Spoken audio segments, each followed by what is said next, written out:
Hey, what is up everyone, Nick here with my review for The Flash Season 3, Episode 7, Killer Frost. Now, this is the long-awaited episode that Kevin Smith actually directed for this season of The Flash. Obviously, last season he did The Runaway Dinosaur, which was towards the end of the season, and it was kind of a talky episode. It was a lot of character development stuff, and this one is kind of all-out effects-driven action, actually, where you get to see the descent of Caitlin Snow into Killer Frost, and we get a lot of other big reveals. So, first off, I'm going to talk about the Killer Frost stuff, and then I'll get into the other sort of big reveals and things that happen in this episode. So obviously the episode is titled Killer Frost because of the whole subject matter with Caitlin Snow, and I honestly really enjoyed how they handled her character this episode. We can definitely tell that there's a lot of kind of inner turmoil that Caitlin's having with her character because of how her powers kind of take over and they kind of warp her mind. You know, she's not thinking straight, she's not being herself, and I really enjoy the scene where Barry finally gets through to her in the cell when he's basically saying, okay, you can walk out of here alive, but you're gonna have to kill me to do it. I'm not going to put up a fight, I'm not going to do anything, you just have to kill me and prove that you're a cold-blooded killer like your name, and be a villain, you know, and she really just can't do it, and that's when Caitlin Snow comes through to her, and I really enjoyed that character aspect. That was a great scene, I thought, in my opinion.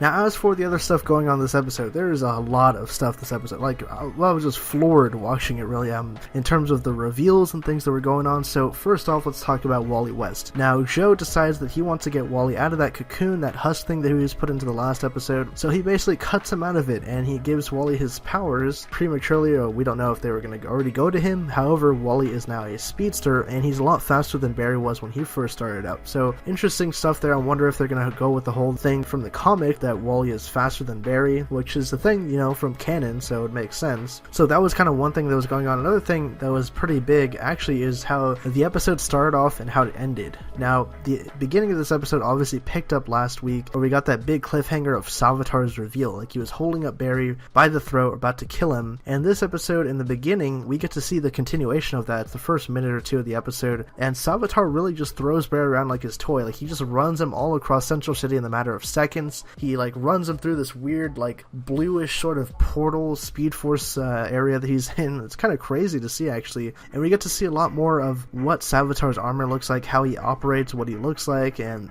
it's a pretty interesting suit, actually. And also, there's one point where he kind of opens his mouth up, like on his suit, and you can see that there's like another mouth underneath it, so pretty interesting. Definitely looking forward to seeing more of this character, like who he is under the mask, how he got this suit of armor, and what his whole deal is this season. Now, like I said earlier, there was a big Salvatore thing at the end of the episode, and that's going to go into major spoiler territory. So basically, we get revealed to who is Dr. Alchemy, and the alchemy thing ties into Salvatore because the two of them are actually working together to get Salvatore back on Earth, like back on this Earth, I guess. And I guess it's part of their big master plan, you know, getting all these metahumans back from Flashpoint to maybe build an army, or maybe to get their powers or something, to absorb their powers, who knows. But anyways, Dr. Alchemy is actually revealed to be Julian Albert, and a lot of people saw that coming. I kind of was tipped off on that, you know, from the get-go, just because they telegraphed it a little bit, having the character be so adverse to Barry, but also having this, like, kind of secret double life. You know, a lot of people were like, oh, where's Julian? Like, we don't know, and he just kind of disappeared at times. So, definitely seems like there's some kind of, like, split personality thing going on with Julian's character, because he doesn't obviously know that he's Alchemy at the time when he is Dr. Alchemy, so